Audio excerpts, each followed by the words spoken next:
Austin, right there? Absolutely. Okay. You guys. All right. Showtime. You ready to go? Yes. Okay. So welcome everybody, and thank you for coming. We appreciate you coming out of the city for the press conference.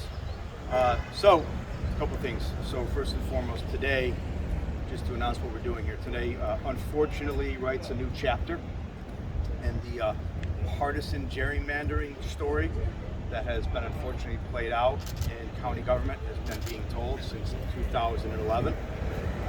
But before I get into that and we get into the lawsuit here, I just want to introduce some people who made it down here and appreciate their coming. I want to recognize my colleagues on the legislature that are here.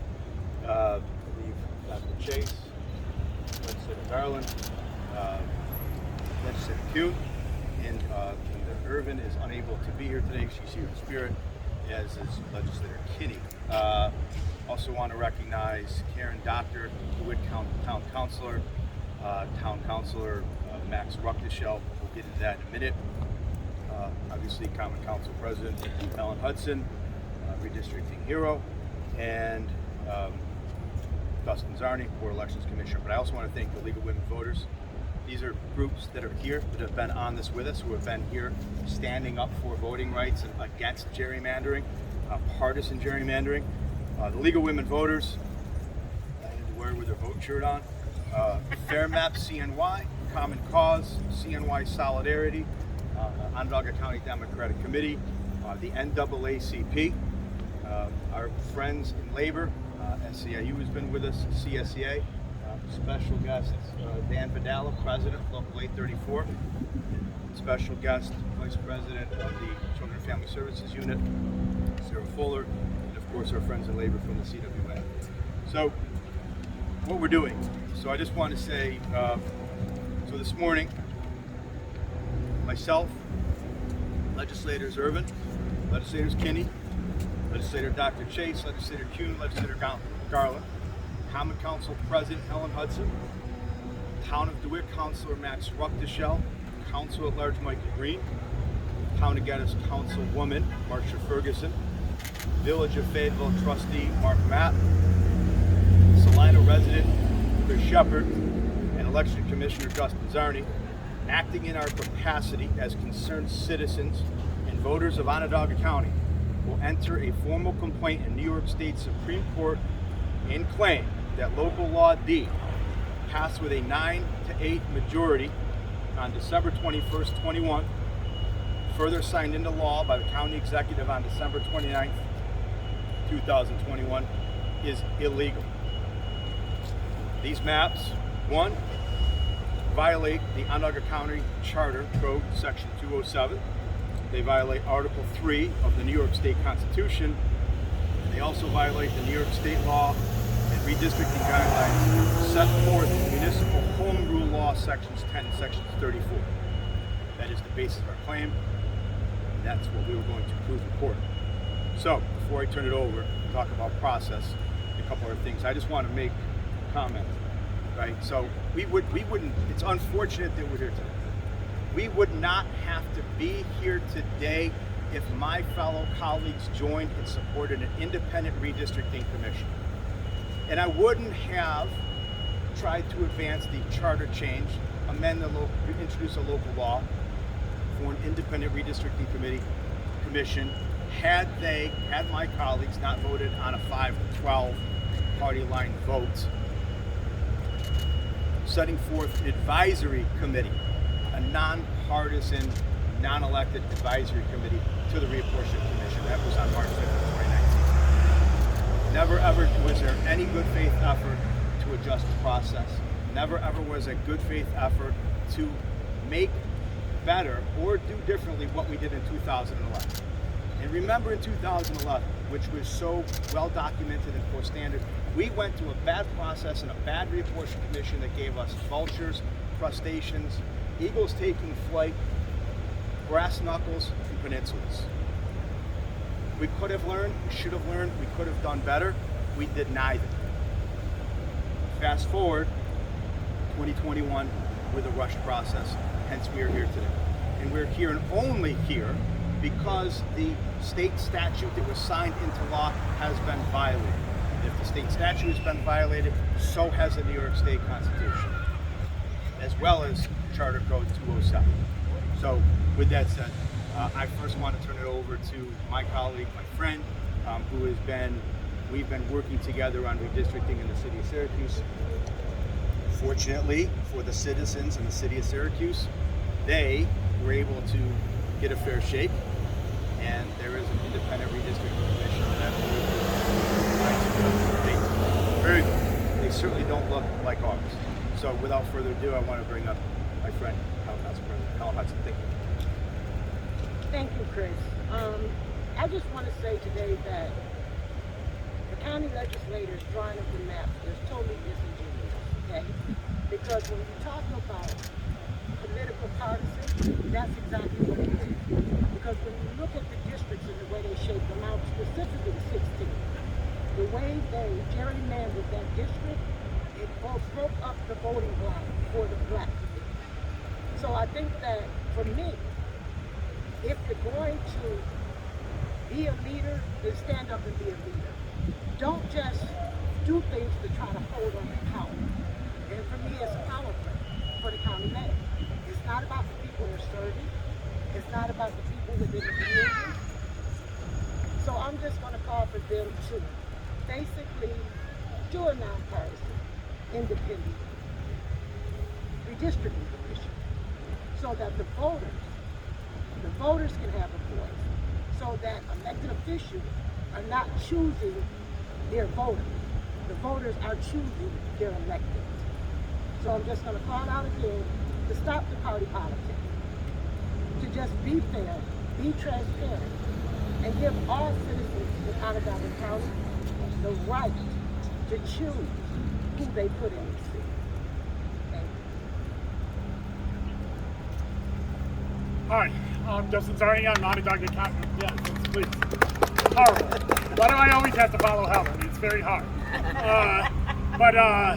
I'm Justin Zarni. I'm Onondaga County Elections Commissioner, a Democrat, and I'm taking the rare step of joining this lawsuit because I believe in fair districting, and I believe that the voters of Onondaga County were not served by the process that we all saw unfold last October. The Redistricting Commission, or known as the Reapportionment Commission, took only 3 weeks from inception to finish to vote on maps. They had public hearings where the commissioners did not even attend. Many of the commissioners did not even attend. Many of those public hearings were done before the map drafts were released and hours before the final map was released. They did not take into account the public comments that were given. They did not take into account the public calls to have a more inclusive and open public hearing schedule over a longer period of time. They rushed to put their maps in place in an effort to beat Governor Hochul from signing the law that guaranteed that fair districting had to happen on the county level. They lost that race, but their maps also lost because in doing so, even the county executive had to admit that those first maps that they passed were illegal because they did not follow the New York State guidelines. And then instead of sending it back to the Reapportionment Commission, where the Reapportionment Commission can then take further public comment, they made the illegal decision to have the county legislature draw their own maps and pass their own maps, which are also illegal. This process was designed from the start to put a partisan gerrymander in place to ensure minority rule of Republicans on the county legislature. And our experts that we are bringing forth in our pleading will show this. In fact, PlanSource, a nonprofit community or nonprofit website by the Campaign Legal Center, another nonprofit entity, scored the plan in February of 2020 and said that in 94% of all results would result in Republicans leading the Onondaga County Legislature. That is in a county where Democrats have the large plurality of registered voters. In fact, Republicans are third in Onondaga County in registered voters, behind non-enrolled now. yet they've devised a plan to ensure minority rule. So our lawsuit will prove that. Our lawsuit will prove that they violated the county charter in the way they acted, that they also enacted partisan intent throughout the entire process. And much like the state redistricting, we are calling for a special master to be put in place to draw the lines in Onondaga County in a fair and nonpartisan way, and so we can take public input again, and the special master can draw these lines without party politics. We're not asking for them to accept our lines that the Democrats put in place, or we tried to put in place. We're asking for parity. We're asking for fairness. We saw that there was precedent in the New York State redistricting case in May, when Judge McAllister in Steuben County put a special master in place to draw maps because the New York State legislator acted with partisan intent. Well, this county legislature acted with partisan intent. And so the remedy is, for parity's sake, that they must reject these maps that were put in place. They are a nullity, and a special master must be put in place to draw these maps and finally give us fair districts in Onondaga County. Thank you. Thank you, Justin. Thank you, everybody. And I just want to say, one other thing when we talk about the Municipal Home Rule Law that it was done to try to get out in front of. Let me say this. You'll read more about it, but I want to say, one, for the law, districts shall be drawn to discourage competition or for the purpose of favoring or disfavoring incumbents or other candidates or political parties. The maintenance of cores of existing districts of pre-existing political subdivisions, including cities, towns, and villages, and communities of interest shall be considered. 2, districts shall be as compact in form as practicable. 3, districts shall not be drawn with the intent of result or denying or abridging the equal opportunity of racial or language minority groups to participate in the political process or to diminish their ability to elect representatives of their choice. Now I'll say this, I'm going to leave with this. I challenge anybody to look at those maps on its surface, the way they were drawn, what they would look like, and defend that from this state statute. Thank you. And I'll take some questions. Can you talk a little bit more about who the experts are in this lawsuit? Yes. Our expert witness testimony will be from the University of Georgia. Yeah, it's David Cottrell. He's a professor with the University of Georgia. He's filing a report on the compactness study. We also have community experts on the communities of interest. Town Board Member Max Ruckteschel for DeWitt, Town Board Member Marsha Ferguson for Geddes, Salina resident Chris Shepard for Salina. We have Michael Green and Helen Hudson for the city of Syracuse, and also and Mark Matt for the town of Manlius. These are the places that we felt the communities of interest were broken apart. The town of DeWitt was broken up into 4 different legislative districts on its own, but it could fit into one. They are going to give expert testimony about why those communities of interest are broken up. And David Cottrell is going to give expert testimony about how these districts are not as compact as practical, and we'll be bringing forward more experts when trial on this as well. David Cottrell is a very well-published author, and we believe his expert witness testimony in ways of gerrymandering and redistricting cases. And are any of these people on the listed listings already, are they from District 16? Do you have anybody? Yes. Charles Garland is also on our, he obviously represents District 16. He is a plaintiff in our lawsuit. Charles, and District 16 is a big reason why we are bringing this forward. So there's no Federal Voting Rights Act argument in the lawsuit? No, this is a state lawsuit. We're sticking with the state, the Municipal Home Rule Law 34 that was amended by Governor Hochul in 2021 to apply redistricting standards to all levels of government, including county government. Municipal Home Rule Law sections 10 and 34A will be basically the basis of that. Do you have anything to say to the county executive after, saying that this was crossed by the legislature, the Republicans and the legislature, and Well, listen, I'll say this, that we called upon them to put the brakes. We told them it was a rush process. It was a flawed process. He should not have, probably shouldn't have appointed his attorney. That's a good start. I think it went downhill from there. But secondly, you know, I would have said that there was ample time way back when he was the chairman of the legislature. He could have worked with us with an advisory committee. And, you know, it was the whole process in of itself, it was rushed. You know, he had a press conference afterwards. I think he said the flip wasn't exactly a flip and should have probably ran better candidates. I would have said probably don't vote for or sign the law illegal acts. That's what I would say. And it's important to remember that we offered compromise. The Democrats on the redistricting commission offered map 1.5, which was a compromise between our map and their map, and offered open negotiations on that, and we were rejected at every turn. The Republicans were intent on putting only their map forward and not even withstanding any of the public comment. You know, and I'll also say, as far as the rush process goes, you know, the Syracuse.com, the editorial board, you know, I think they editorialized that they should put the brakes on a rush process. Those are our words, but it's also the editorial boards. I think it's also the words of a lot of other people that were watching it, saying, why are we rushing to do this?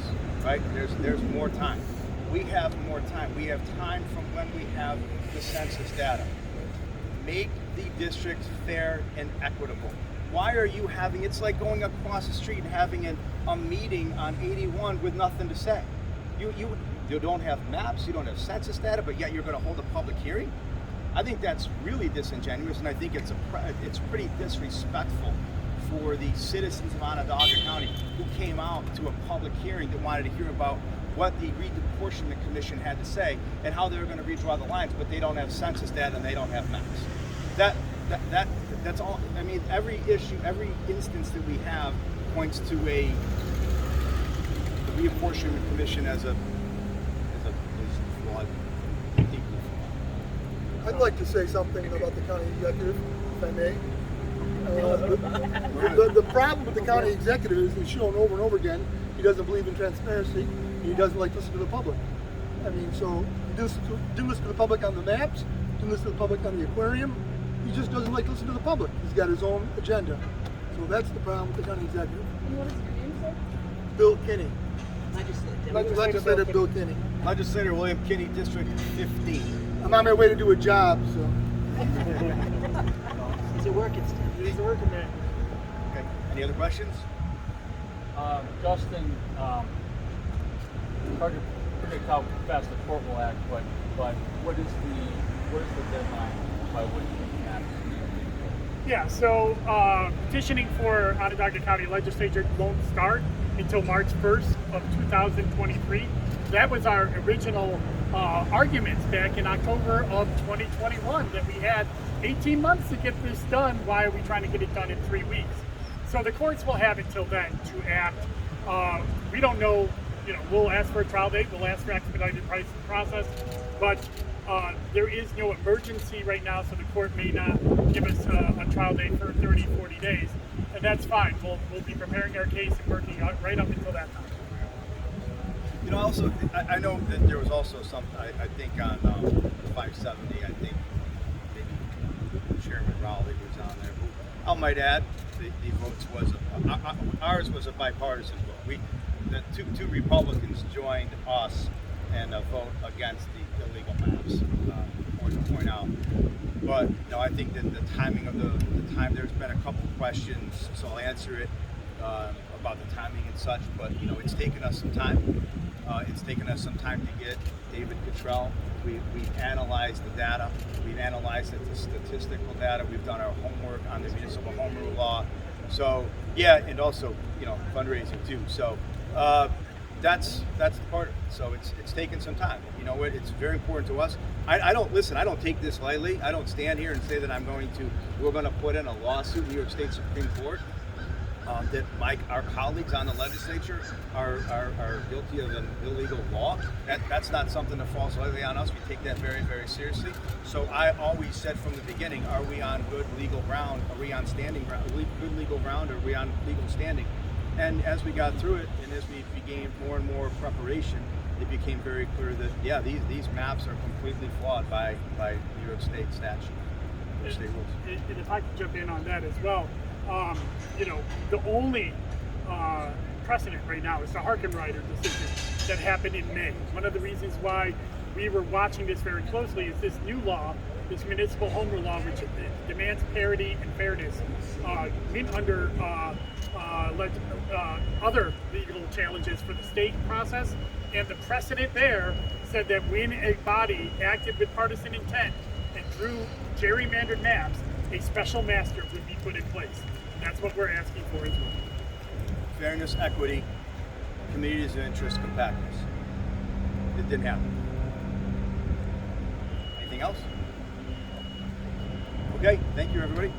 Thank you, everyone. Good luck. Just 10:30. Yeah. Oh, thank you. Thanks.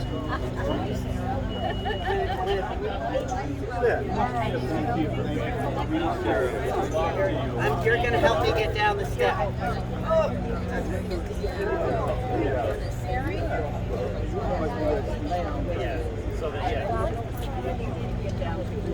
How you doing? I